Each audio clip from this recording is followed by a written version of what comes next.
Hit it, Phil. Can it be the breeze that fills the trees with rare and magic perfume? Oh, no, it isn't the breeze. It's Jackson time. La, da, da, da. Well, Jello again. This is Buck Benny speaking. Such an exciting time of year for us. The Mariners are still in it. They're playing the Tigers. At this point, when I record this, they are 2 up, and the Tigers have won 1, Mariners have won 2. So we'll see what's going to happen here. Hopefully, I'd love to see the Mariners head off to the World Series. That would be awesome. They got to win another series after this series, though, to pull that off. Anyway, Jack Benny this week mentions the World Series. This episode mentions the World Series. The other ones earlier this week mentioned the World Series, so it's kind of fun to be on the hunt for that at the same time. Anyway, this is the second episode of the 1940-41 season of the Jack Benny Show. I love this episode. I just love this whole time frame that's going on, because what we get here is this episode doesn't feature anybody else. It's just the cast, just Don and Phil and Dennis and Mary and Rochester, and they all get things to do, and they're all in this episode throughout, and I just love that. It's this season is the last of that, really. Once the war starts, it sort of changes the complexion of the show. Different cast members go off to join the armed forces and things, and so we just really never get this again. And then after the war, you have Phil and Dennis getting their own shows, and they're busy doing that, and they're also doing this Jack show, and so it's just a different feel to it. This is when everybody's still focused on Jack's show, and I love this season. This episode is a really fun one as well. Not going to give any more away than that, and it's followed by the Fred Allen Show, because we call this Fred Allen Friday. And the Fred Allen Show is the best one so far of all the Fred Allens I've presented. It's delightful, features Kenny Baker having more to do. It's just phenomenal. Laugh out loud, funny in parts of it.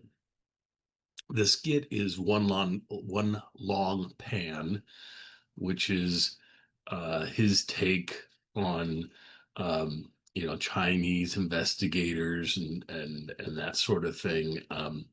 Certainly, it's One Long Pan is a spoof on Charlie Chan, of course, and folks, I've gotten hung up before on whether it's politically correct and all that kind of thing, but the reality is it's just funny, and it's from a different time, and folks always write to me and say, "Oh, it's fine," and you have to just enjoy things for their time and things, and that's where I'm going for with this one. Fred Allen is so good. Anyway, so I hope you're going to enjoy that. Oh, and this time for the Jack Benny Show, some folks mentioned that my syncing of the pictures, they love the pictures, right? That go along with the episode that I do. And I joked that you can see where I start get tired and just stop doing it. And so it syncs up really well for a while, then it stops.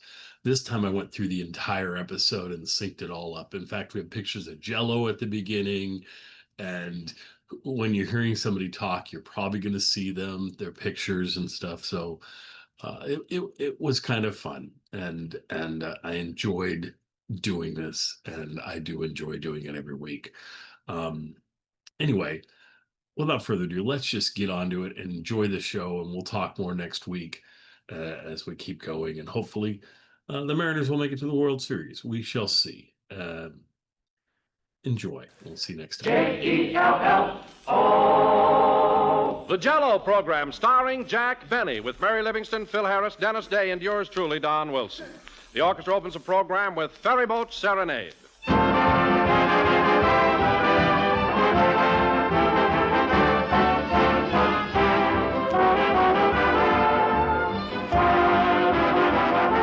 During recent months in county fairs all over the United States, lots of housewives have been winning prizes for the best homemade pies and cakes. And meanwhile, right in their own homes, thousands of housewives have been winning another prize, the blue ribbon of family approval, simply by serving those 3 new dessert favorites, Jell-O puddings.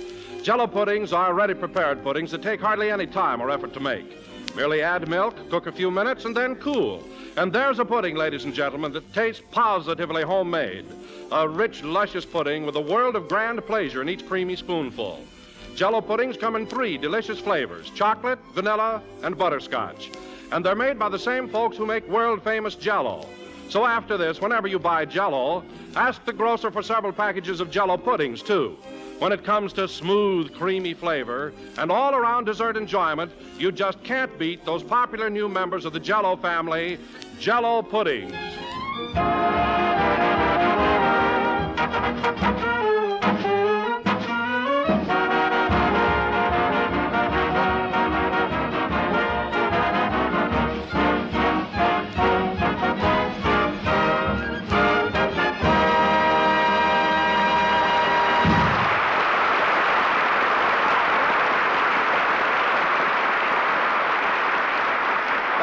Ferryboat Serenade played by the orchestra.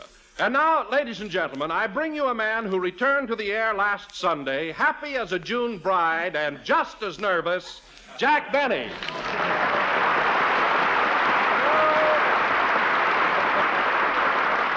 Thank you. Hello again. This is Jack Benny talking. And, Don, I appreciate the fact that you tried to start the program with a laugh and almost succeeded. But I wasn't the least bit nervous last Sunday, not the slightest. Why, Jack, what are you talking about? You were shaking like a leaf. Listen, Don, you should be the last one in the world to talk about me being shaky. Why, all during the program, your chins were doing the la conga.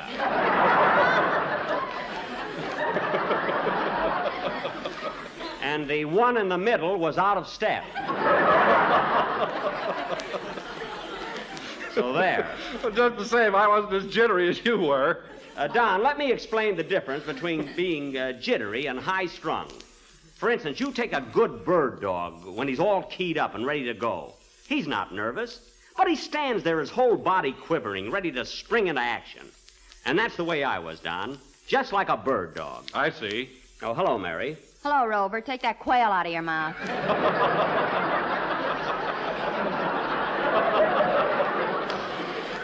Mary, I was only making a comparison, that's all. I was explaining to Don that I wasn't nervous last week. I was just high-strung like anybody who wants to give a good performance. He's right, Don. Did you ever see a football player before a big game? Or a fighter before he goes into the ring? Why, of course. Did you ever see Helen Hayes before she steps out on the stage? Certainly. Did you ever see Jack in a bathing suit? What's that got to do? We were talking about nervousness. You ring in my bathing suit. Where's the connection? It needs a new belt. All right, so it needs a new belt. Now, Mary, if you can quit punching them out for a minute. Let's be thankful that the first show went over so well. You know, Don, I read some swell reviews on the fantasy I wrote. You know, where the blue fairy woke us all up. Ed Sullivan raved about it. He did? Yes, and that's a critic's opinion. He said that, well, I got the review right here with me. Would you like to hear it? Yeah, stop drooling.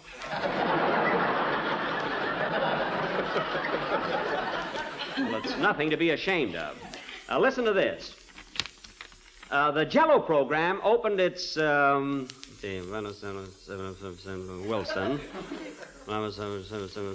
Harris, Livingston, while Jack Benny... While Jack Benny... The Waukegan Weasel. The Waukegan Weasel married. While Jack Benny not only appeared in the show, but wrote and produced the fantasy of the Blue Fairy, which, in the opinion of this reviewer, was unquestionably puerile and banal. It was what?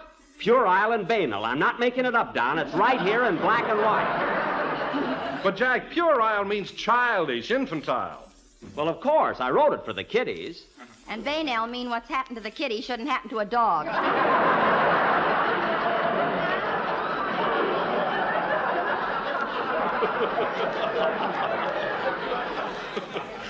Oh, no, it doesn't. Yes, Jack. Banal means hackneyed or trite. You know, old-fashioned stuff. Oh. Gee, I can't understand it. Those words look so good. Oh, well, our listeners liked it. That's all I care about. They certainly did, Jack. In fact, I brought a clipping along I thought you might not have seen, and it's very complimentary. It is? I'll read it to you later. Read it now when I need it. Go ahead. Okay, here it is. Our Sunday evenings at home will be much more pleasant now that Jack Benny is back on the air. Well, what paper's that in, Don? The Alcatraz Herald.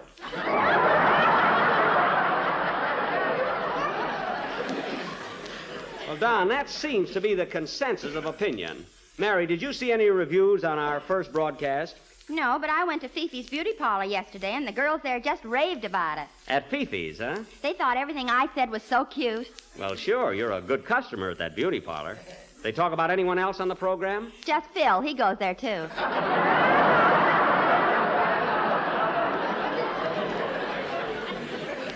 I know. And what burns me up, he goes around telling everybody that his hair is naturally curly. It's really as straight as the string. I've seen him in the morning, you know. Oh, here he is now. Hello, handsome. Well, here I am, folks. Lay down them cards and turn up the dials. Boy, what a Smithfield. Phil, what makes you think that this program never gets started until you come on? We've been doing all right. Yeah, but you guys don't get them belly laughs, them socceroos, them bifolas. Oh, you and your bafolas. By the way, Phil, did you hear anything about our first broadcast? Well, at Fifi's, they said that We I was heard quite- about that. Did you see any reviews in the paper? Yeah, I saw one write-up in the Butcher's Gazette. The Butcher's Gazette, eh? Did they like the show? Yeah, they said it was very cleaver. How's that, folks? Harris clicks again. I'm rolling now. Phil, what was that supposed to be, a bafola or a socceroo? Well, wait till they stop laughing. I can't tell yet. Oh, that's right. Now, Phil, you might have a few more Butcher Gazette gags up your sleeve, but I think it's about time for a number. How about playing something? Okay, Jackson. Say, Jack, what about that idea of yours? What idea? Oh, yes. Phil, I've got a great suggestion for something new this season. What is it? Well, inasmuch as we try to inject something different into our show, I thought it would be a novelty if I played violin with your band once in a while. What do you say? Over my beautiful dead body. Now, wait a minute. This program needs new talent, and I can take the place of one of your violinists. That little guy there on the end. But, Jackson, I got a perfect arrangement of this next number, and one bad note is liable to spoil the whole thing. Phil, a bad note in one of your arrangement is like throwing a rose into a barrel of Roquefort.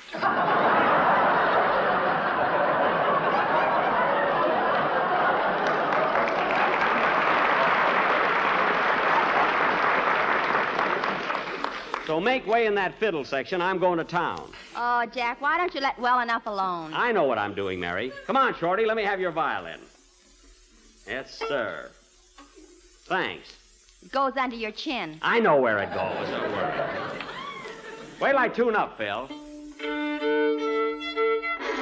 That cat ain't dead yet.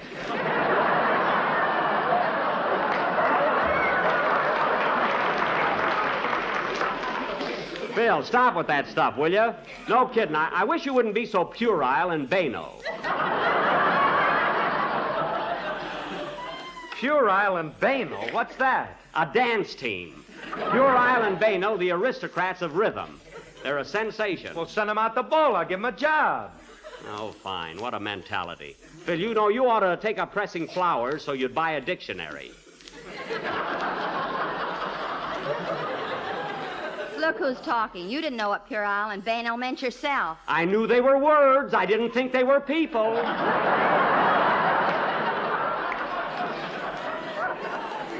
All right, Phil, I'm ready. Let's go. Well, I guess we got to do it, boys. You know how scarce jobs are.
darn it, I broke a string. All right, so we'll wait. Who needs it? Let's go!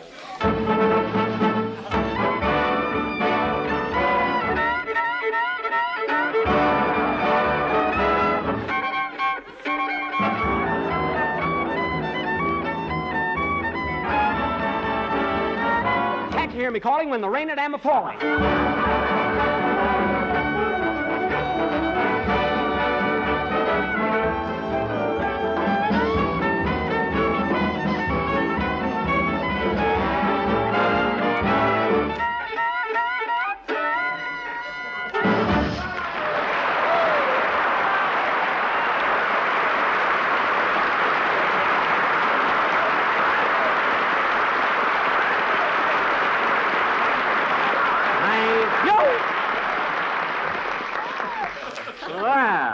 Well, that was Get the Moon Out of Your Eyes, played by Phil Harris and his orchestra, with violin hot licks by Sizzle Strings Benny.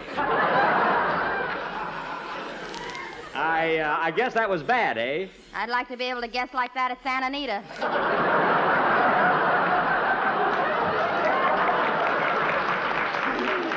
Mary, you take my word for it. It was very good. Say, Phil, I think I'll come out the Wilshire Bowl and play with your orchestra tonight. You do, and I'll slap that cover charge on you. I'll pick up more than that in quarters. Hey, speaking of dough, Jackson, that reminds me. What about that $10 you owe me on the World Series? Oh, that's right. I had Detroit. Yes, sir, I forgot all about it. Well, Benny's a good loser. $10, eh, Phil? Yep, $10. Okay, I'll go out in the hall and get it for you. Nobody'll look. You can roll your sock down right here. Now, don't get smart. I don't carry money in my sock anymore. Oh, that's right. Not since that day at the circus. You're darn right. What happened, Mary? A midget picked his ankle.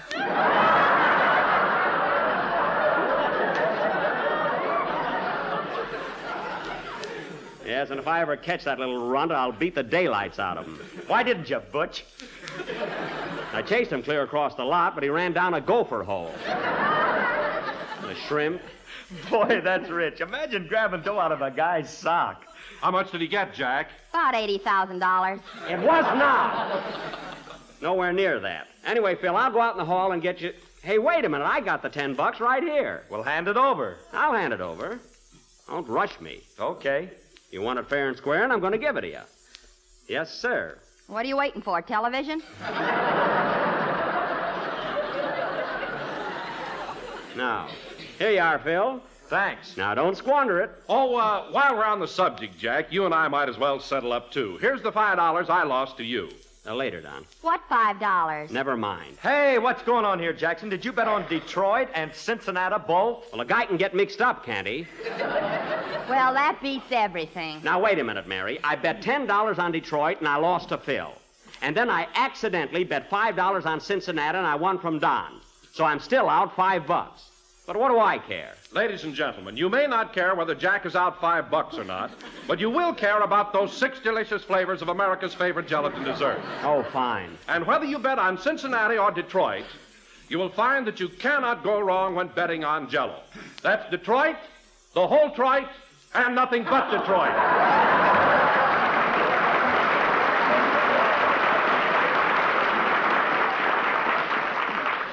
Isn't that awful? Don, I smell a rat. Did Phil Harris give you that idea? Oh, so you recognize my stuff now, eh? Recognize it? I'll say I did. I didn't. The wind was blowing the other way. Well, you were very lucky, Mary. You know, there are days, Phil, when... Oh, hello, Dennis. Hello, Mr. Benny. Am I in time for my song? Yes, but it wouldn't hurt to get here earlier. What for? I just stand around like a totem pole. What are you complaining about? You sing a song every week, don't you? Kenny Baker gets dialogue. Never mind about Kenny Baker. How'd you like to be in his shoes and work for a guy like Fred Allen? I think Fred Allen is wonderful. Why, you little fifth columnist.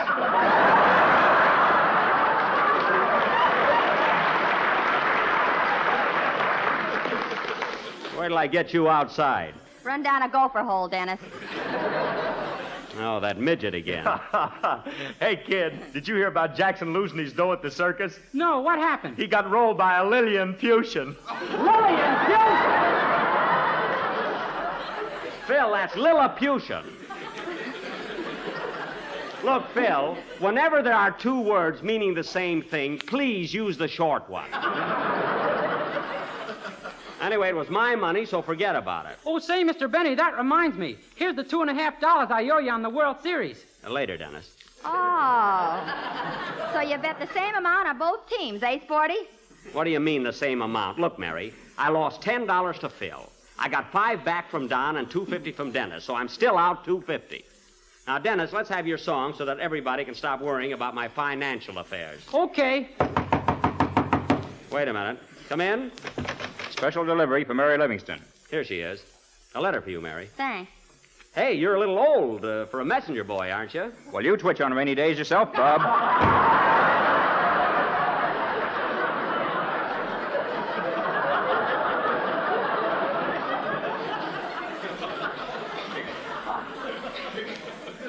I'd like to push him down a gopher hole, too. You know? Who's the letter from, Mary? It's a note from Mama. Oh, your mother, eh?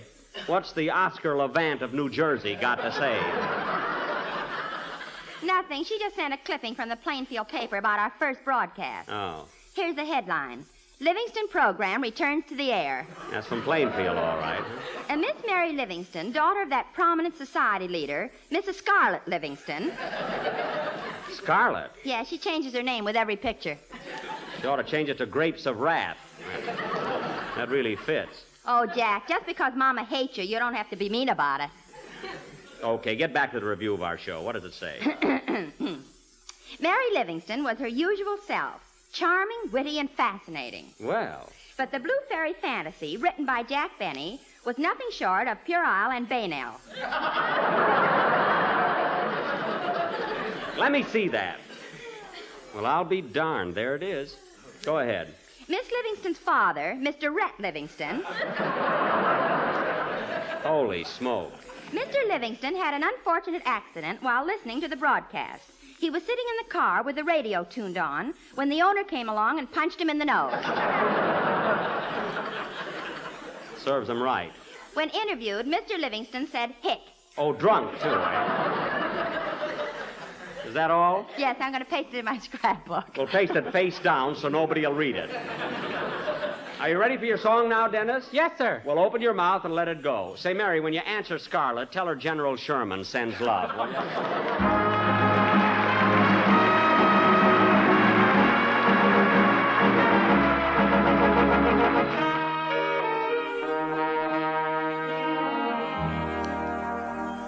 I need no soft lights to enchant me if you'll only grant me the right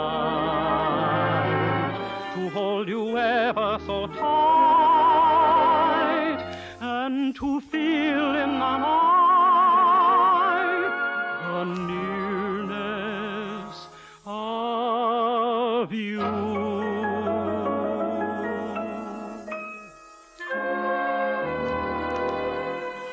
My life I've waited to meet someone like you. Please make my dreams come true. You are a part of me, deep in the heart of me. When you are near, I love you, dear. It's not the pale moon that invites me, that thrills and delights me, oh no. It's just the nearness of you. It isn't your sweet conversation that brings this sensation, oh no. It's just the nearness of you. When you're in my arms and I feel you so close to me, all my wildest dreams come true.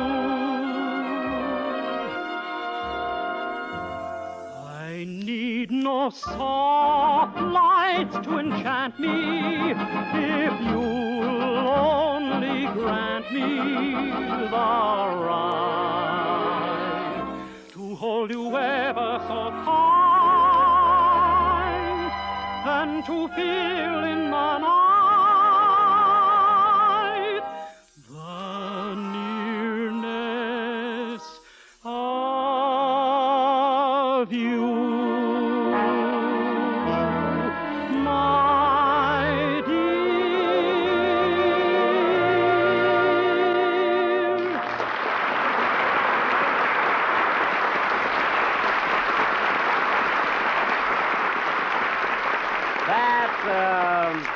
That was The Nearness of You, sung by Dennis Day. That was very good, Dennis. I really think you have improved a lot this year. Thank you. And say, Mr. Benny, before I forget it, can I mow your lawn Thursday instead of Wednesday this week?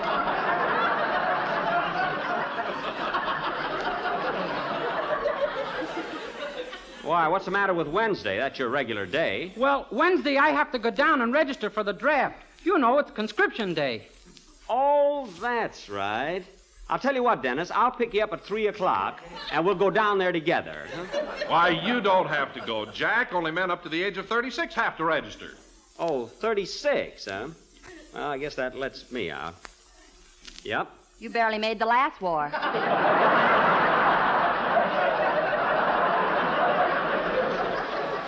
Yes, and the civil and the revolutionary. Are you happy? Hey, Jackson, do I have to get in on this, Registration? Why, certainly, Phil. Every young American has to register. What's it for? Oh, my God, Phil, everybody who registers gets a number, and they send them all to Washington, put them in a big drum, and the lucky winners get a free vacation for 1 year at the expense of the government. Say, that ain't bad, huh? Wow. And you can take off those patent leather shoes. They're no good for marching. Anyway, Phil, you just be there Wednesday. What about Rochester? He'll have to sign up, too, won't he?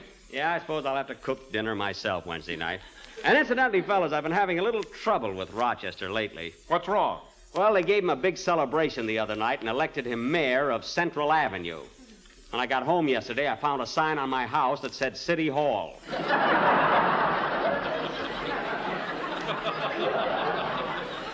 I took that down in a hurry.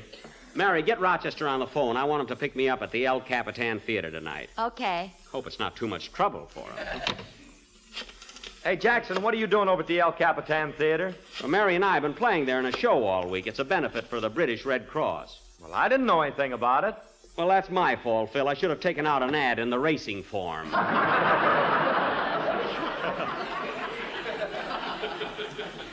You haven't read a paper. Your number's ringing, Jack. Thanks. Give me the phone.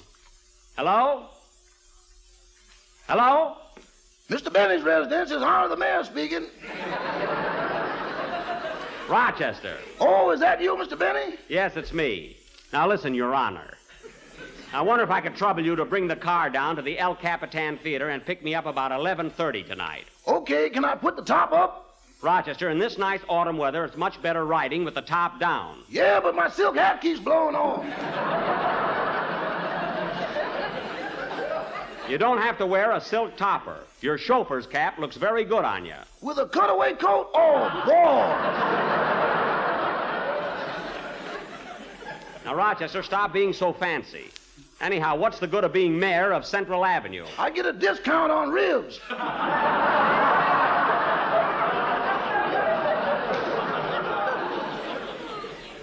All right. Now, Rochester, the purpose of this call was to have you pick me up in the Maxwell. Now, you be down there by 11:30. Okay, so long. So long. Oh, by the way, Mr. Benny, are you aware of the fact the automobile show is in town? Yes, I'm aware. What about it? Well, I was thinking you might want to trade the Maxwell for something less puerile and banal.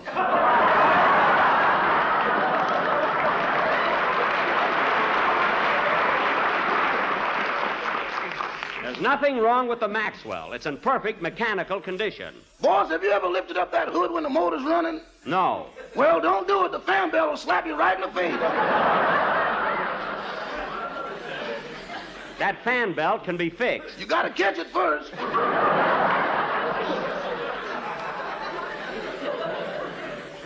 Now, Now, that's just silly. And the oil flies out like Boomtown.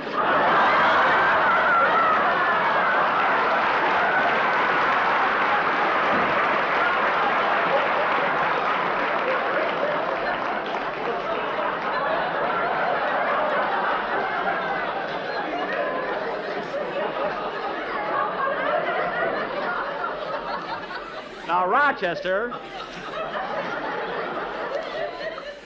I don't want to hear any more about the car. You just be at the El Capitan Theater at 11:30. It's uphill. I better leave now.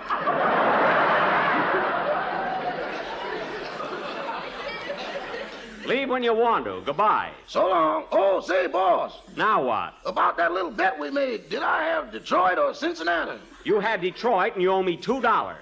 I thought so. Never mind. I'll pay you tonight, boss. Okay, goodbye. Always wants to trade in the car. Why, Jack, do you mean to say that you even won $2 from Rochester? Listen, Mary, I'm still loser. I paid $10 to Phil. I got 5 from Don, 2.5 from Dennis, and 2 from Rochester. That's $9.50. I'm still out half a buck. Now, come on, we got to get over to the theater and do that benefit. Okay. So long, fellas. Hey, you can wind up the show yourselves, can't Yeah, you? Jack, we'll see you next Sunday. So long. See, Mary, when we do the benefit tonight, I want you to give a good show because it's our last performance. I will. Don't worry. Oh, wait a minute. Here's the check room. I want to get my hat.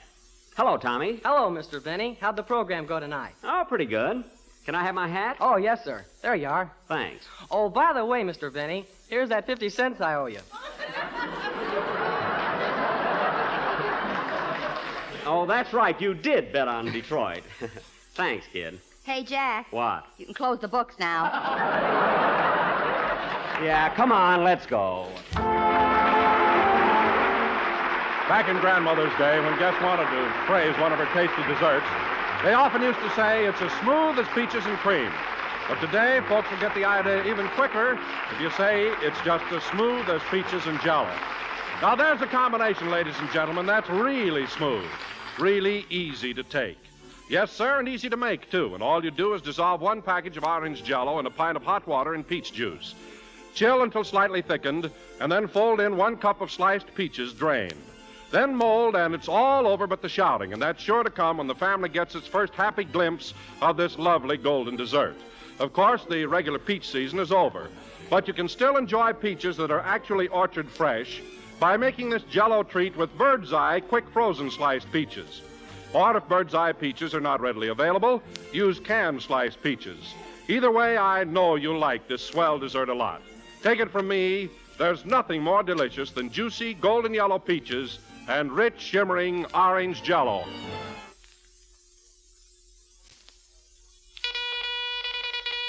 News for thrifty housewives. Log cabin syrup for less money. Popular table size, not more than 18 cents in most stores. Ask your grocer about his new low price. Remember, same matchless log cabin flavor. So delicious with piping hot pancakes or waffles. Only the price has changed. Tomorrow, buy log cabin syrup at the new low price. The lowest ever. This is the National Broadcasting Company.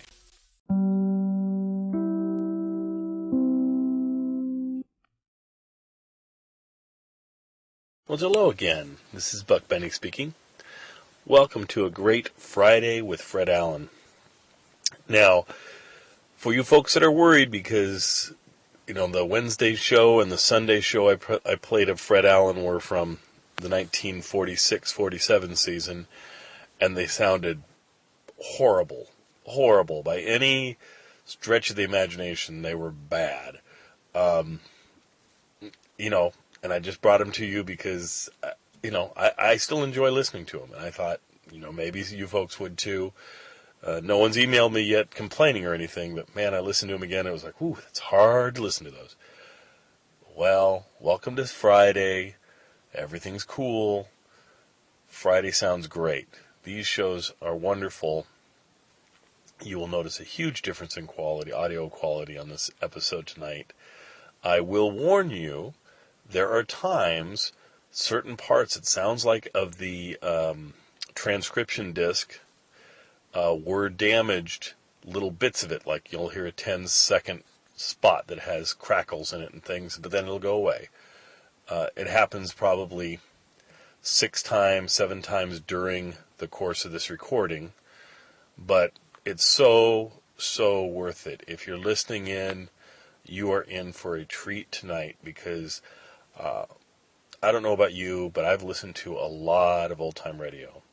And even on Jack shows, even on any shows, I listen to them and I find myself not laughing out loud very much anymore.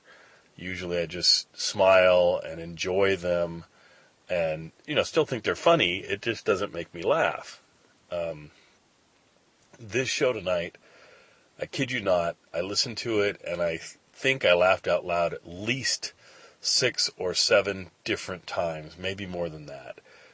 It's a great episode, and all of these Fred Allens so far this season of the 1940-41 season, I've just really enjoyed them. I haven't laughed as much at these until this episode. This episode I laughed the most at. Anyway, I'm not going to give much away because I want you to be able to laugh at it too. But I'll give one. There's a point where the parts that get me, the parts where I laugh, is the parts where something goes wrong and then Fred makes a joke about it.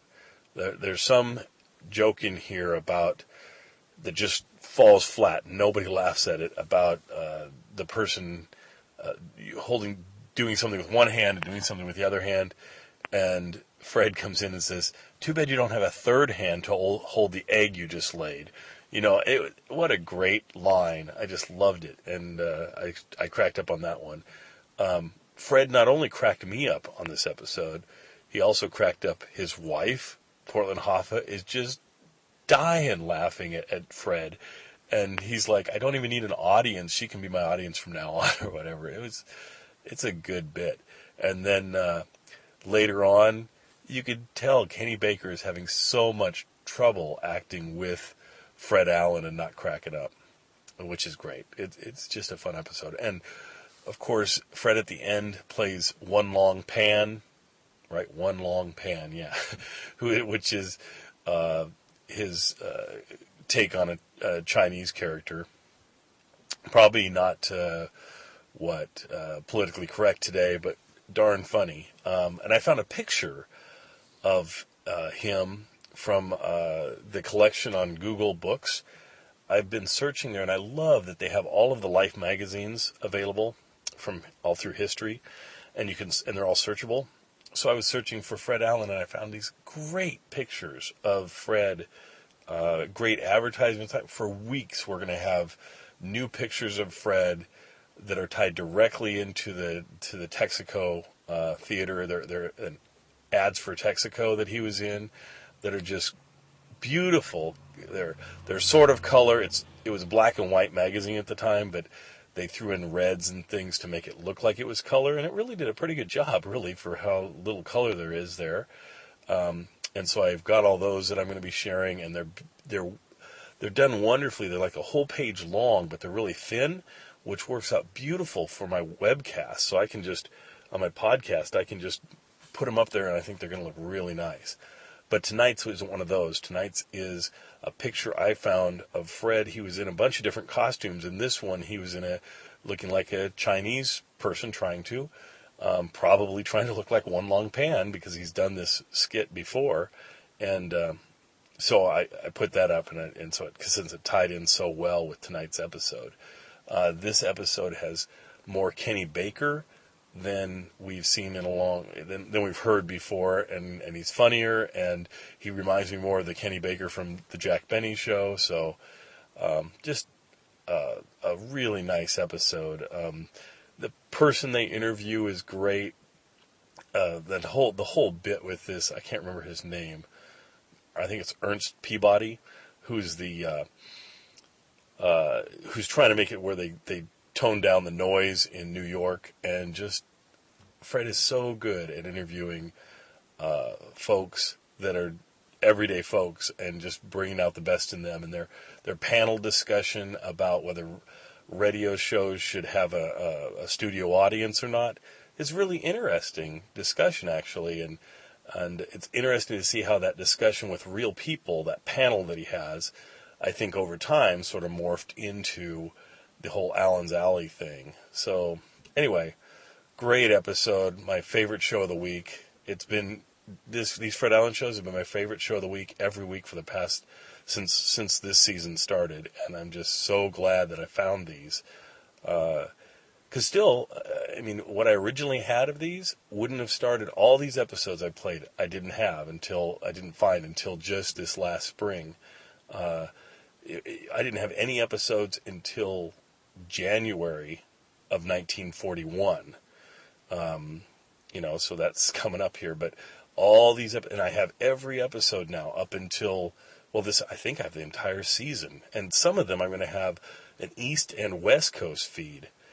So we can actually pick which Fred Allen show is going to sound the best. I can't believe actually that. Well, and I should almost run them both now that I think about it, because I can't imagine Fred's show not be drastically different because he does so much ad-libbing. I'll have to think that through. Anyway, enjoy. I'm excited about this series, as you can tell, and tune in tomorrow for, of course, more OTR shows. Also, I was reading a post online, and it was interesting because it hit both shows that are on every Friday night here.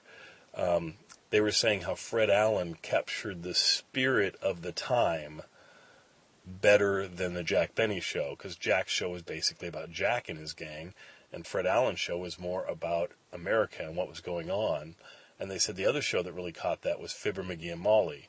And so I just think it's kind of cool that we have both these shows. Fred Allen in person.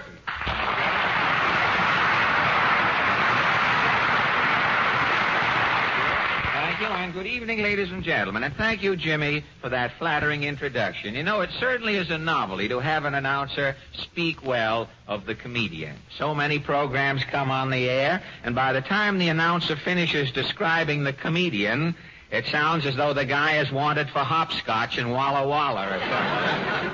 Say, Mr. Allen. Yes, Kenny, what is it? I've been having a wonderful time all week. Huh? Well, who asked you? I mean, what was that? See, that's right. I skipped 2 lines. You skipped 2 lines? Well, you're not nervous tonight, are you, Kenny? No, but, well, you know how it is. I got so many laughs last week, these straight lines don't mean anything to me anymore. Well, we've got to have some straight lines in the script, you know. Shall I schmaltz them up and get some laughs? No, don't schmaltz them up.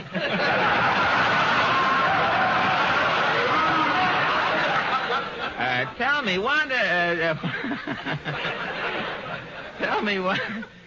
what have you been doing all week, Kenny? I've been having a wonderful time. This is where that comes in, I guess. Yes, well, I think it fitted better the first time, the way you had it. Well, now, look, Kenny, I'm pretty busy. I've got to get along with my newsreel. Am I in the newsreels, Mr. Allen? No, you're not, Kenny, but later on in the sketch, you have a fat, dramatic part. Have I? Oh, boy, wait till Dennis Day hears me tonight. Yes, sir, you won't be Pure Island banal, I'll tell you that. And while Kenny brings his enthusiasm to a boil, we turn to the latest news of the week. The Texaco News presents Your World on Parade. New York City, New York. Recent advertising campaign enlightens public on beneficial proteins and minerals to be obtained through eating meat. As a tribute to the packing industry, Mr. Edgar Guest has written a poem called Meat on the Table. Texaco News, sensing new commercial field for American poets, interviews several little-known bards to get their reactions to new markets for their poetic wares. First, a poet from the fields, Mr. What is your name again, sir? Bliss Bullfinch. Bliss Bullfinch? And no cracks. Have you read Mr. Guest's poem, Bliss? Meat on the Table? Oh, yes. I gave a reading of Meat on the Table only last week. Ours is a land of steak and chops, of pork, beef, lamb, and veal. I know. I'm quite familiar with it. Well, where did you give this reading? In a refrigerator on 14th Street. In a refrigerator? Yes, it was a warm day outside. The meat in the poem might have spoiled. I understand, Bliss. But tell me, Mr. Bullfinch, has Mr. Guest's meat poem inspired you? No. For my inspiration, I have had to turn to the vegetable kingdom. Oh, I see. The vegetable kingdom. Yes. Have you heard my latest vegetable sonnet? Is envy turning you green, little pea?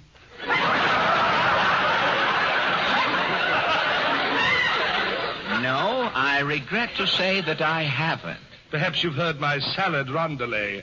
Fickle lettuce, you have no heart. No, I haven't heard that either. Perhaps my soliloquy while bending over a barrel. Sauerkraut, you mustn't pout. Well, what truck garden gem are you reciting for us tonight, Bliss old boy? Brussels sprout. That is the title? Yes. Brussels sprout? Well, go right ahead. A man's best friend is a Brussels sprout. Its praises from hill and housetop I shout. From millionaire down to the little boy scout. A man's best friend is a Brussels sprout. Very good. A Brussels sprout is man's best friend. If you've hurt a sprout, go make amend. Don't abuse a sprout in jest or fun. For every Brussels sprout is some cabbage's son.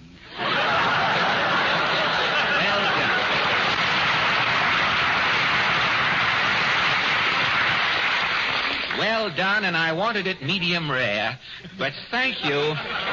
Thank you, Bliss Bullfinch. Next, a poet who has a rendezvous with oblivion the minute he leaves us here tonight, Mr. Swinburne McGee.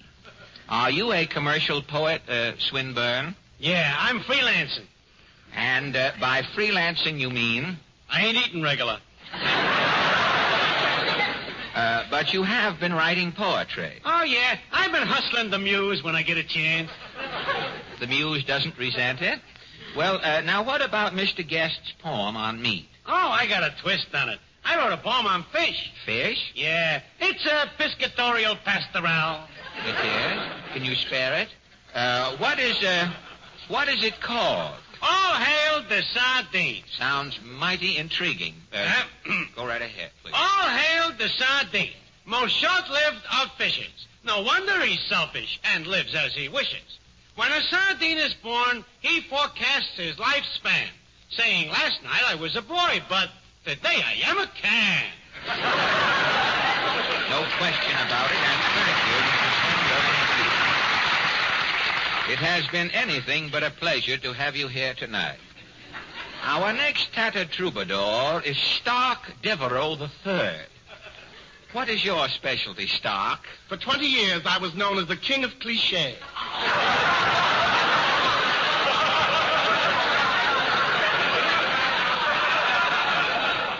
The king of cliché, really? Yes. Then for 2 years, I didn't write a line. You were written out?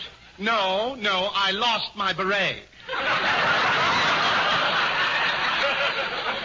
And you have been writing bareheaded ever since? Oh, no. I put one hand on my head and write with the other. Too bad you haven't a third hand. You could pick up that egg. But have you read Mr. Guest's poem, Meat on the Table? Oh, no. I poo-poo vitamin Vert. You do? Yes. I concentrate on the inanimate. I glorify the group. Well, how do you mean? Well, a cow alone is a cow. Together, it's a herd.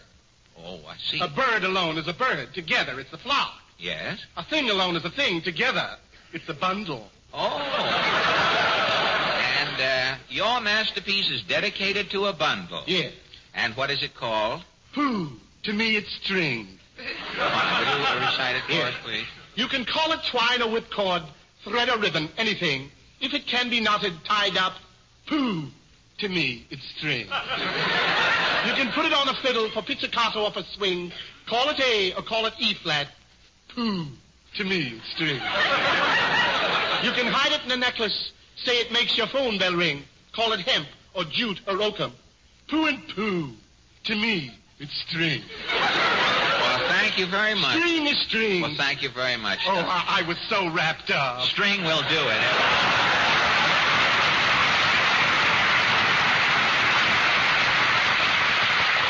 And now, last and no doubt least, A young poetess who always carries a suitcase because she knows she's going places. Miss Steffi Buxbaum. I am appearing courtesy Mandel's Nut Shop. Oh, you are to the Mandel's Nut Shop? Yes.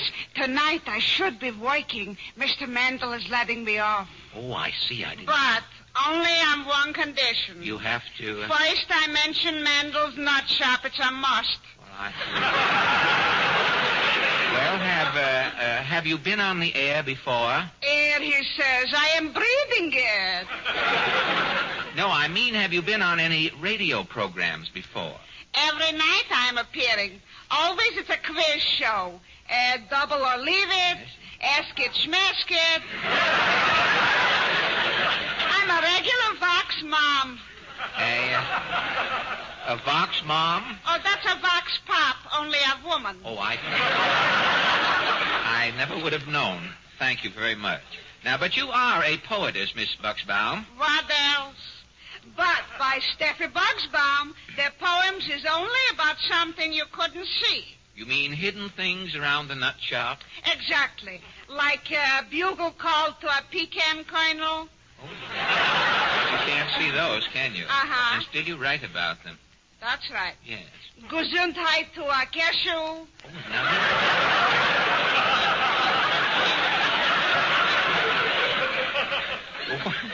What poem would you like to recite for us tonight, Steffi? To a seed inside a prune. Well, you can't find anything more concealed than that. Who is telling who? Well, excuse me. Excuse me, go right ahead. Thank you. To a seed inside a prune. Hello, little seed inside a prune. What's new in there? What is doing?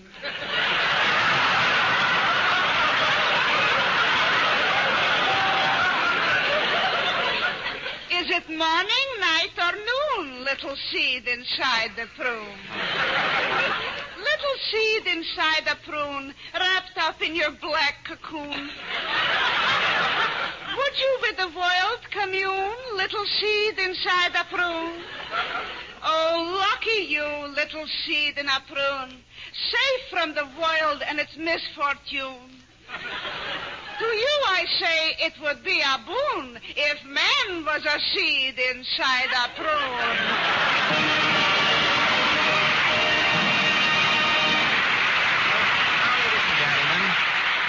Kenny Baker sings for us Because.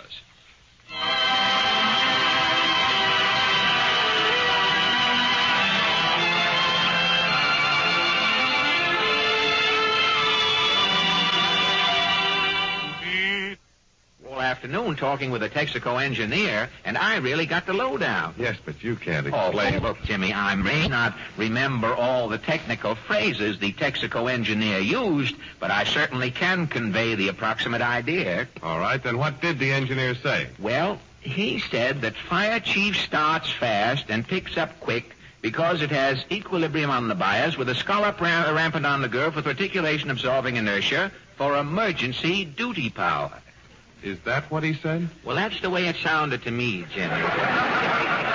As I got it, fire chief is so good because it's fiddly with the double warts and hemmed in on the bustle at approximately slurp. How am I doing, Jimmy? Well, frankly, Fred, I think you're octane happy. Well, it could be. Yeah. But most of us would be if we heard a technical explanation of the reasons for fire chiefs... Through the rhyme. Very nice, Al, too. And now, ladies Oh, and... Mr. Allen? Yes, Kenny? Is this where I do my acting? No, not now. A little later on. Oh. To be or not to be? Is that a question? Well, yeah. Always has been up to now. Of course, you might change the slant on it. And now, ladies and gentlemen, our guest tonight... Hello, Mr. Allen. Oh, hello.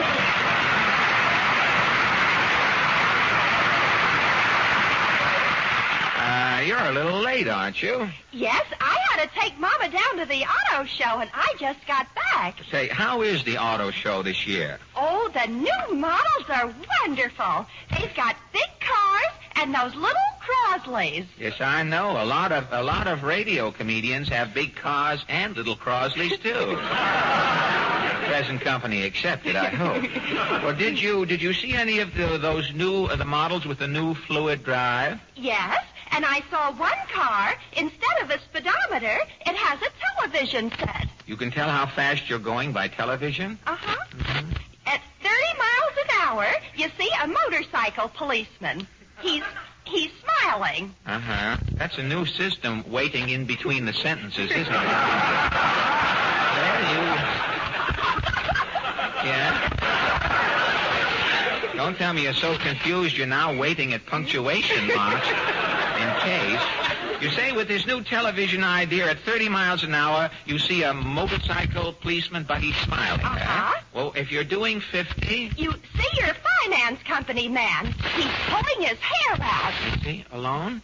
And if you're... Suppose, let's say you're going 70. You see your will being opened by a stranger. At 70 miles an hour, your will is being opened by a stranger. We both could have waited there, you see. I have caught a cross-town bus with less waiting than... Well, that's a wonderful idea, even if it didn't pan out so well. Tell me, have all the new models got radios this year? All except the ones that Major Bose advertises. Well, what happens if you want entertainment in one of the Major's cars? Well, you turn the knob, and a unit comes out. And the mayor of the Honor City right behind, I think. Well, I guess that covers the quiet now. That should come from other sources. Well, I guess that covers the... Listen, if we can do that, we can do away with the audience entirely. I tell them and you laugh at her. Well, I guess that covers the auto show. May come to that yet, too.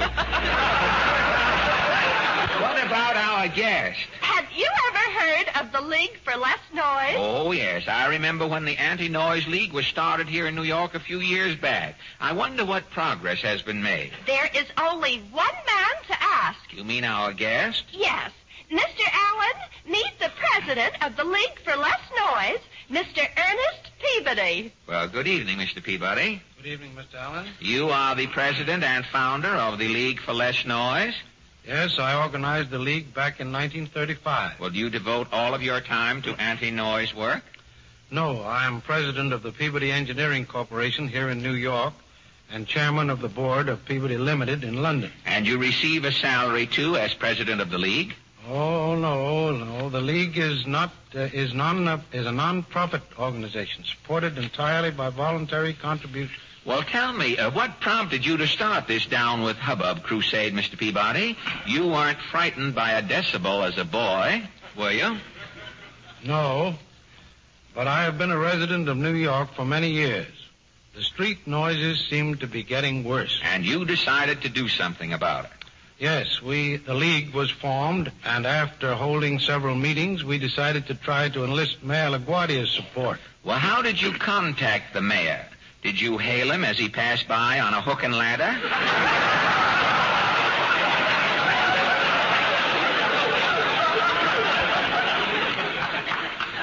No, we went down to City Hall. You took a chance, eh?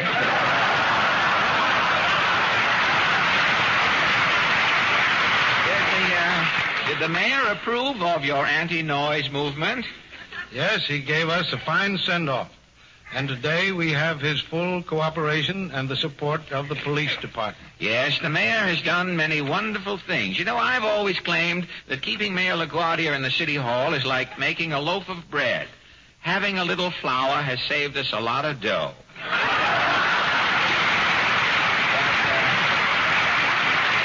Tell me, Mr. Peabody, how does the League go about curbing noise? You know, Gesundheit.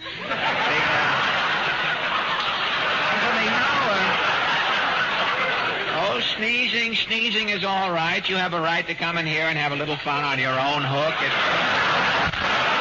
But tell me, Mr. If Mr. Peabody and I are interrupting the sneezing, we'll be glad to sit down. But tell me, Mr. Peabody, how does the League go about curbing noise? You know, apart from distributing posters and literature. We receive thousands of complaints about noise, which we asked the Safety Bureau to investigate, and they're doing a fine job. Well, don't tell me that a person here in New York City can get 30 days for committing a blowout in his bubble gum, or that the police can force a man wearing a loud necktie to put on a muffler.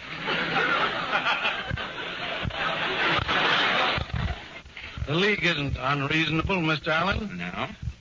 We're merely trying to curtail the most unnecessary and annoying noises. Well, what sound, in your opinion, Mr. Peabody, is public nuisance number one?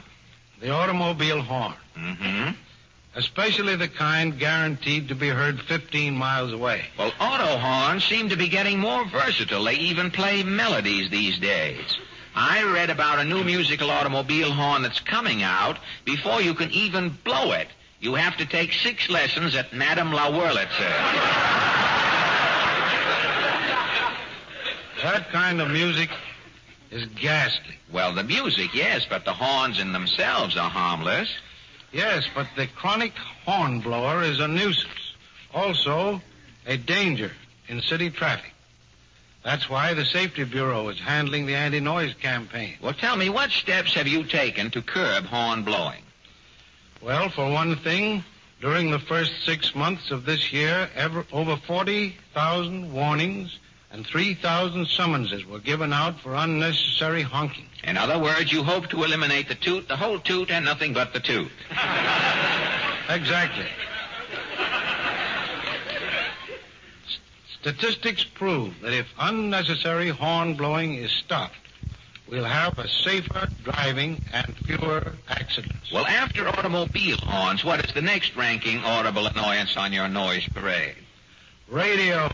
Mr. Peabody, you're on mighty dangerous ground there, sir. Oh, I don't mean anything personal, Mr. Allen. No? Our problem is the person who plays his radio too loud and too late. Yes, they are pests. And there are other neighborhood blights, too, aren't there? Yes.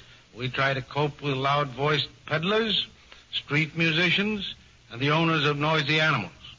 We have practically removed sound trucks from the streets and loudspeakers from store windows. Very good. We've helped to have the building laws amended so that instead of riveting, a less noisy process is used. Well, you're certainly doing a wonderful work. I know the League has made New Yorkers more noise conscious, and eventually that it is going to make our town a more pleasant and safer place in which to live. I'm sure it will, Mr. Allen. Now, before you go tonight, I think I should make a little contribution to further the interests of your work. All contributions gratefully received. Fine. Well, there are probably several million radios tuned in on us at this very moment, and as a gesture of goodwill and as a salute to the League for Less Noise, Mr. Peabody, I am donating 10 seconds of absolute silence on the entire network. Now, here we go.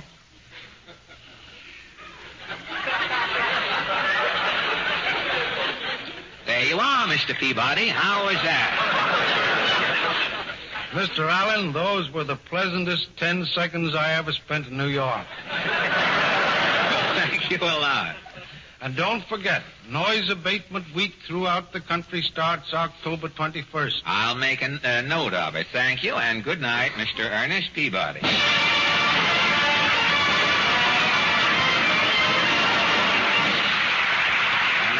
Ladies and gentlemen, from the Broadway hit Louisiana Purchase come the Martins, our favorite quartet, to sing for you When You Climb Those Golden Stairs. Which have written in to me, General Delivery, my home address, asking if they're going to have a chance to use their ski suits this winter. And so tonight, for advance information on the weather for the coming months, we bring you the Dean of Amateur Weather Prophets, Mr. Seymour Drip. Now, tell us, Mr. Drip, on what do you base your forecast for the coming winter? My meteorological prognostications are based upon a survey of squirrels' nests. Really? Squirrel's nest? Yes. Mighty interesting. Yes, I have just completed a tabulation of 543 squirrels' domiciles in trees in Central Park. The results have been averaged, and a norm has been struck. I see. You, Norm, didn't suffer any consequences, I hope. You took a poll, you say, but you did it in trees. Now, what were the results of your survey? The typical squirrel's nest was found to contain the following items. A, 1 soggy Dixie cup. Yeah. B, 2 subway transfers. Yeah. And C, a squirrel. And you have made a weather forecast from this statistical mulligan? These figures? Yes, I have. After careful analysis, I am prepared to announce the exact length of the coming winter. Winter will last... Yes? From the end of autumn to the beginning of spring. Thank you very much. You've marked up everything very nicely. Well, I see if I want to know anything about the coming winter, I had better consult the official weatherman. What does the weatherman say, Jimmy? Well, in most of our round table, where 3 persons selected from our studio audience are invited to give their opinions on a question that concerns some prominent issue of the day. This little session is entirely unrehearsed. Fred takes his place at the round table where he meets his fellow debaters for the first time. Are you ready, I Fred? didn't think you were going to make it, Jimmy. You're awake in there. Yes, I am ready and awake, Jimmy. Portland, would you kindly introduce the first member of our board, please? Yes, Mr. Lionel Toll, New York City. Good evening, Mr. Toll. Good evening. May I didn't wake you up. No, you didn't, sir. But, may I ask your profession, Mr. Toll? I'm a motion picture trade paper editor and publicity director. What trade paper, do you mind saying? The Independent. The Independent? We mean that's a paper that is sponsored by the independent theater owners in America? That's right. How many independent theater owners are there, motion picture theater owners in the country? About 12,000. Really? 12,000, huh? Do you think I made a picture at Paramount this summer with a famous character actor out there? a nephew of Boris Karloff's, you might know. Now, do you think the independent theater owners will be able to handle this attraction when it comes out in December? If they get the picture on a percentage basis. If they get it on a percentage? Yeah. Most of the percentage should be Allen.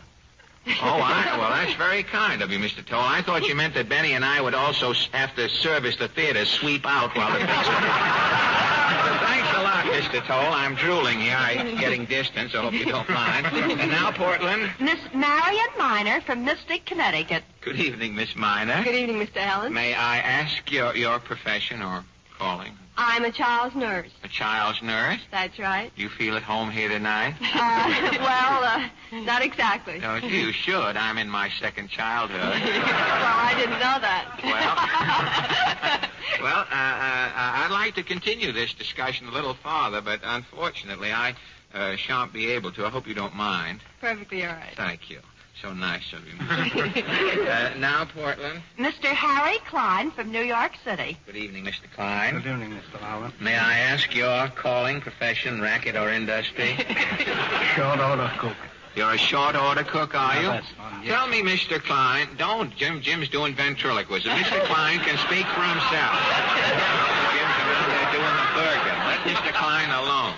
Well, that brings us to our question, Mr. Klein. And tonight, in spite of Uncle Jim, and tonight we take up a question that concerns radio. Ever since the radio set has replaced the magic lantern in most homes, except in Beverly Hills, studio audiences have been a subject for debate. Many listeners claim that the riotous laughter and applause of studio audiences spoil the program for them at home. Other listeners say that the studio audiences liven up the programs and that hearing others having a good time increases their enjoyment of the programs at home. Now, our question tonight is, do you think that studio audiences are an asset or a liability to radio programs? Now, Mr. Toll, how do you feel about studio audiences? I really don't feel very greatly about them or not. You don't? You don't? Personally, I like to listen to the radio at home. You rather listen to the radio at home than in the studio? Yeah, because I can turn the program off at home. Of course, that's an advantage we have in the studio. Once you get in here, we lock the doors. I guess you can't do that. We're working on a thing now. If you tune us in, it automatically bolts your door. We're going to get the people at home, too. Well, you'll rather hear a program at home. The effect is greater. There's some illusion, and you enjoy it more. Is that right? True. Thank you, sir. Miss Miner, how do you feel about studio audiences? I also rather hear a program at home. You would? Why? It puts the baby to sleep or something? Well, it helps, but some of the studio programs, well, they're different than they are when you hear them at home. You mean there's no illusion when you come to the studio? Well... I mean, you see me with these bags under my eyes. Now, after all, at least you hear my voice on the air. There aren't any bags in my voice. Or are there? No, there aren't. There aren't. But you would rather hear programs without the studio reaction. That's right. Yeah, you don't think it's fair if you hear a shriek or a laugh in the studio and don't understand what it is at home. You feel cheated, do you? Yes, a bit. A bit. But I still rather hear them at home. You still rather hear them at home. Would you rather have heard this program at home tonight? No. You wouldn't. No. Well, all right, Mr. Klein, how do you feel about it? Do you have a radio in the lunchroom? Yes, we do. You're a short order cook, but I'm a long order talker. I hope you don't mind. You do? How do you feel about studio audiences, Mr. Klein? No, I would rather be in a studio and listen to it. You would rather be in the studio than hear it on the air? Why don't you sell your radio? Just do away with the middleman and get down here every night. Something's always going on. You'd rather hear it in the studio? That's right. Well, what do you do with the radio in the place? Keep it turned off? No, we keep that for the customers. Oh, for the customers. Not to take their mind off the cuisine by any chance. Huh? Well, I suppose when you serve one poached egg, you turn on the Lone Ranger. It's sort of... Well, I'm sorry I brought the whole thing up. Personally, I feel that all radio programs should be presented for the folks at home. The studio audience, I think, should attend broadcast as sightseers rather than to see how the program is executed and to expect a show put on for their special benefit. Before this audience here tonight can get at me, I am leaving through a crack in the air conditioning. The meeting is adjourned, and thank you all for your staying up so long.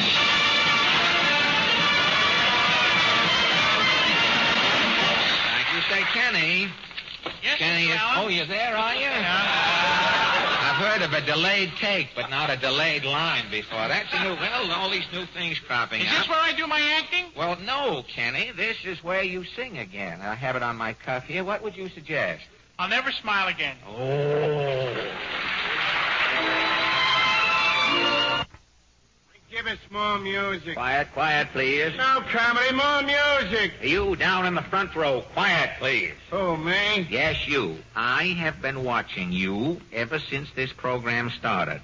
I have never seen anybody get more unenjoyment out of comedy.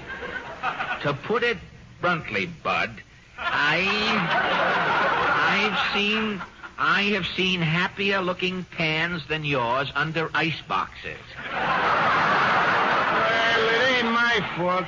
I don't feel so good. What's the matter? Something you ate? Are you allergic to comedians? Has your wife been beating you?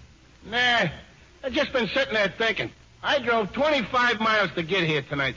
Tolling me old trunk along the highway, getting hung up in traffic, looking all over town for a place to park. As soon as the program's over, I gotta go back to where I parked, get hung up in traffic some more, and then tow me old trunk back home.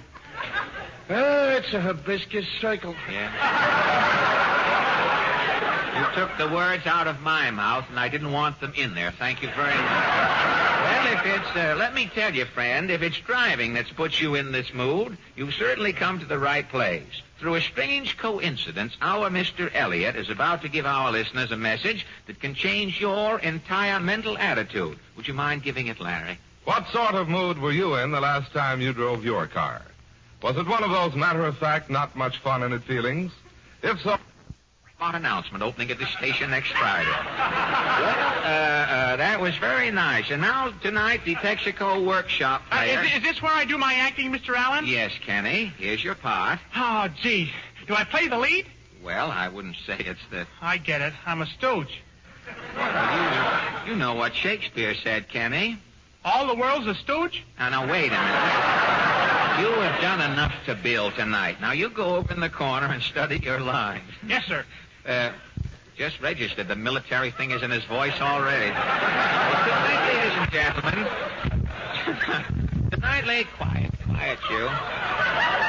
The guy from WOR running his own broadcast. Tonight, the Texaco Workshop players present a blood-curdling mystery. It's called Death Takes a Boniface, or one long pen was disguised as a girdle, so they knew he was closing in. Curtain, Alfredo.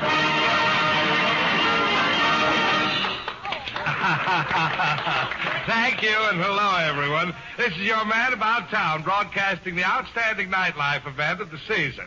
I'm speaking from the Bamboo Room of the Typhoon, the new tropical night spot that's opening tonight to join the Beachcombers and the Hurricane as society rendezvous. Or rendezvouses, rather. It's plural. And here's the owner of the Typhoon, Sherman Swank himself. Say a few words, Sherman. Greetings, ladies and gentlemen. Drop into the Typhoon and try my new tropical cocktail, the Zambi. The Zambi is made from a secret jungle formula, and I am the only one who knows... No, now nobody knows. Sherman, are you hurt? Oh, I'm dying. Get my creditors for pallbearers. It's the last chance they'll have to carry me. This is terrible, folks. Sherman Swank, owner of the Typhoon, has just been murdered. They're locking the doors. No suspects can get away. This is a mystery that will baffle the police. Who will take the case? Will it be J. Edgar Hoover? Will it be Sherlock Holmes? Will it be one long pad?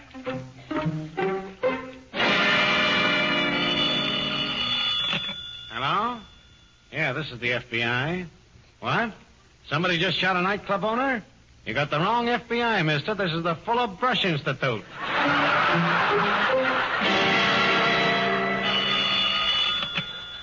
Are you there? Yes, this is Sherlock Holmes. What? Sorry, old boy. I can't take the case, no. I'm just sitting down to dinner. I'm about to have my soup. Quick, Watson, the noodle.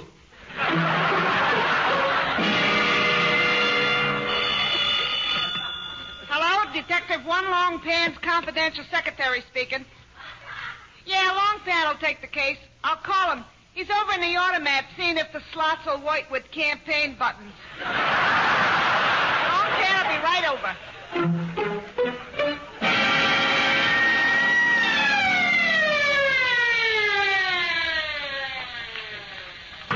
Come in. Come in. Ah, Gleating. Thought I never get here.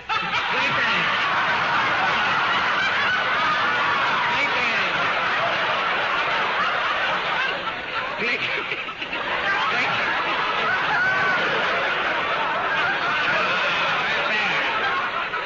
Very bad. Come radio car. Sound man, hold radio car up. Greeting of a smoke still, kiddy. Detective One Long Pan reporting. I'll never smile again. I lost my upper plate. Hey, what is this? Who are you, you Mongolian hepcat? I am Detective One Long Pan. Oh, well, you're just in time. Sherman Swank, the owner of this nightclub, has just been murdered. Murder? Who are you, Mr. Big Shop? I am Monty Cuff, Sherman's partner. Very good. Where's body? Body in murder case very important. I had Sherman brought in the office here. Then we are not alone? No, the body's there in the corner, under that tablecloth. Aesop say nightclub owner who die on the tablecloth still have cover. Long Pan pick-up cloth. Oh, pick-up, oh, I see you. Oh. Poor Sherman. Look at him. Shot right through the sneer. Cool bullet hole, very baffling. Long Pan zip into action. Long Pan examine suspect. Where are suspect? I got everybody locked in the club. Nobody can leave here until you say so. Very good. Long Pan. I say, which one of you is a detective? I am Detective One Long Pan, buddy. Oriental Arsenic Lupin. What do you want, kiddo? I've got to go. I'll miss my bus for West Orange, New Jersey. Why, you bus left. I just hear bus...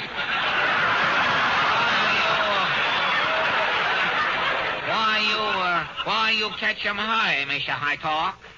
I have to beat the curfew. If I'm not in bed by 10 o'clock, the mayor will take away my Dick Tracy badge. What you do in nightclub, Rover boy? What you do in nightclub, you bad boy? I saw One Long Pan.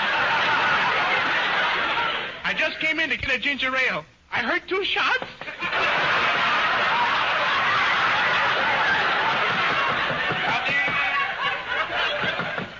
Come in.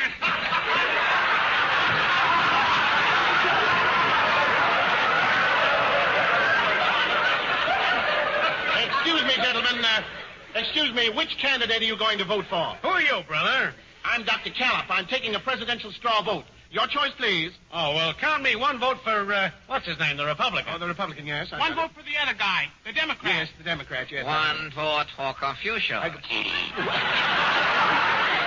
Confucius is not running. Long Pan light Confucius in. Confucius run on laundry, take a favorite song. I see. And who are you voting for? You in the corner. That's a dead body. Oh, I see. Well, that's one vote for McKinley. Well, goodbye. Doctor have soft job. Aesop say man make good living count straw. It ain't hay. Excuse me. Just a minute, buddy. Who are you? I'm the fella who has to catch the bus, remember? You stay here, Mr. Commuter, not go home, East Grapefruit. It's West Orange. I don't care, South Cantaloupe. Nobody leave this a nightclub. Oh, shoot. If you want me, I'll be inside spinning my yo-yo. Look, Long Pan, we're not getting any place. Sherman is dead. Who murdered him? Long Pan soon find out. Jig time. Hey, where's that Mongolian flatfoot? Oh, who are you, Mr. Hot Patootie? I'm Muriel Latouche. She's the hat check girl, Long Pan. Yeah, and I know who committed the murder. Huh? Ah, well, you come clean, the short, dark, and soft dick. Who bump off your boss, Sherman Swank? It was Louis the Twitch. Louis the Twitch? Yeah, that roughneck that owns the Club Sarong next door. Say, Louis might have done it at that. I saw him coming in. Why you suspect Louis the Edge, Missy? I'll tell you why. Because he didn't check his gun. Are you sure, Muriel? I seen it sticking out of his hip pocket. He was toting formal. Black gat with white holster. Blinding poster. Important clue. You call Louis in, Mr. Montecarlo. Flanto. Okay. Page, boys. Page Louis the Twitch. Send him in here. Okay. Call for Louis the Twitch. Very good. Case solved in no time. You can't brush me off, 'cause I always got more dandruff. You can try, but you can't brush me off. Request number. Oh, Long Pan. Boogie Woogie Kid. Oh, this must be Louis. Come in. You sent for me, Cuff? No, I sent for you, Mr. Louis the Witch. Long Pan arrest you for murder. I didn't bump off Sherman. Somebody stole me gun and beat me to it. You mean you were going to shoot my partner because we opened another tropical nightclub next to yours? I didn't mind you bums starting your typhoon next to my sarong. Typhoon next to Salon Pay Draft Day. But why did you want to kill Sherman? It was that no drinker Swanks, the Zambi. That's a dead steal from the drink my club is featuring, the Zimby. Well, but your Zimby is just a steal from the zombie. I know, but it was my original idea to steal the zombie. He stole my steal, that stool. Long Pan find out who steals stool later. First, mystery, who killed Sherman Swank? Hey, you fellas, I'm going to miss my bus. Quiet, please, quiet. I only came here for a ginger ale. You sit down. You keep quiet. Hey, wait a minute, Long Sam. I seem to recognize this punk. Yeah? Wasn't you sitting next to me at my table, Bud? I can't answer, sir. My mother told me not to talk to strangers. Certainly you're the Jake. I busted out laughing when you ordered a ginger ale. Ginger ale, jigsaw complete. You steal gun from tough guy, Louis. You shoot Mr. Sherman Swank. That Mr. One Long Pan is a dirty fib. Oh, yeah? Maybe you can explain the bulge in back pocket? That's my yo-yo, smarty pants. Long Pan, investigate yo-yo. Come here. Well, good night, all. Come here, get over there. Let me You see, not yo-yo in pocket. Lee Wallowa. Lee Wallowa? Yeah, that's my gat, too. You see, there's me crest on the handle. Also, 2 bullets missing. You face up, Mr. High Boys. Okay. You got me, Long Pan. I killed Sherman Swank. Why, Daddy? It was that darn drink, the Zambi. Zambi? I came in to get a ginger ale, and what did they bring me? A Zambi. It was the last straw. But why? You see, I love ginger ale. And with all those crazy drinks all over town, I can't get a ginger ale. Every time I order ginger ale, they bring me a zombie, a Zimby, a Zombie, a Zambi. I'll get ginger ale if I have to shoot every nightclub owner in town. I'll kill myself. You stop straining voice, Kenny Baker, or next week you'll sing bass. I don't care. Tell me, Long Pan, will I hang for this killing? No, Kenny. Tenor singer get away with murder. Nobody ever hang you. Why not? Aesop say nobody ever want good tenor to swing. Long time shining in the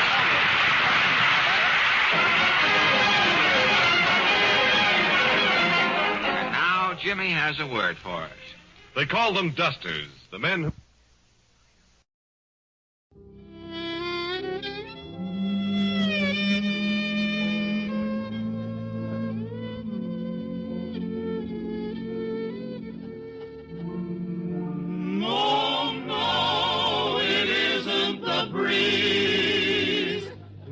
Buck Benny, a two-fisted, quick-triggered marksman who shoots from the hip and never misses. Well, hello again. Welcome to another fantastic episode of the Jack Benny Show from the 1940-41 season, 70 years ago this week. Today, kind of a different podcast. This one is based solely on a photograph that I found. And I'll tell you how I've been finding a bunch of interesting pictures. It's hard. There's only so many pictures on the internet of, some of these folks that are on Jack Benny's shows, and I try and bring up new pictures every once in a while to show you folks, and it's getting harder and harder to do that. What I've found, though, is the folks over at Google have created a magazine collection as part of their Google Books that is pretty amazing in some ways. For instance, I believe it has like all the Billboard magazines and all of the Life magazines that exist, or at least a huge amount of them, all saved in digital form that you can search through and go take a look at. And so I've been doing searches for Jack Benny and Fred Allen and that sort of thing, and I'll go back and find a 1942 article or something. Anyway, I found a advertisement for 1937 Jack Benny, the season that was coming up anyway in 1937. And there were some interesting pictures there, and one of them was of, I recognized it was Ed Boulogne and Bill Morrow, the two writers for the Jack Benny show that are writing it in the 1940-41 season. But there was a third person there, and I was going, who is that third person? And I was thinking, could that be Al Boasberg? And then I went over to the International Jack Benny Fan Club and posted on their forum to see if someone could pick it out. And of course, Laura Leff, the president of the International Jack Benny Fan Club, put a posting that it was Al Boasberg. And so I was like, wow, I've never seen an actual picture of Al Boasberg before. So I'm posting that picture, even though Al Boasberg by this time had been dead for a number of years. He was with Benny. I'm trying to figure it out. It sounds like he might have been with Benny kind of in the background from even before he came into radio. What he was one of the first script doctors who would come in and punch up a script and add some jokes and that sort of thing and make it take it over the top. And he got paid a lot of money to do that, thousands of dollars to. He was getting paid more than Boulogne and Morrow, who wrote the scripts. He was getting paid more to just spice them up a little bit. His most prolific season or whatever on the Jack Benny show was the 1936-37 season, and he died right after that. His last show that he did for the Jack Benny show, the last one he punched up, was introducing Rochester to the Jack Benny show. So, and I think that's why when you go back, it's interesting. I think I wouldn't be surprised if that's why I've always had a question, if you've listened to my old podcasts, about why Rochester appears in a 1937 episode of the 36-37 season. He's right there at the end as Rochester, totally having the Rochester characteristics and truly being in name, action, deed, the whole thing, Rochester. And then that doesn't happen again for 6 months, that he's back as Rochester and doing his thing. And so I'm thinking now maybe it's because Al Boasberg kind of wrote that part of the script, And Beloin and Morrow just kind of didn't know what to do with it after that, so they just let it lay there for a while, and then they decided that they would go back and revisit that. And, of course, we have Rochester for the rest of the run of the series. Anyway, Boasberg also, he's shaped, really he's considered to be the person who came up with the idea of stand-up comedy. And he shaped Bob Hope's career, and he was responsible for kind of Bob's Hope image and his style. Same thing with Jack Benny, same thing with George Burns. And that's pretty impressive. And then a number of other people as well, that he kind of came up with their whole act and the whole spiel of how they were going to perform and everything. He also wrote, I want to say, 27 or 37 different movies in the early years, which is pretty amazing. Let me see if I can find out what years. I had it written down here somewhere.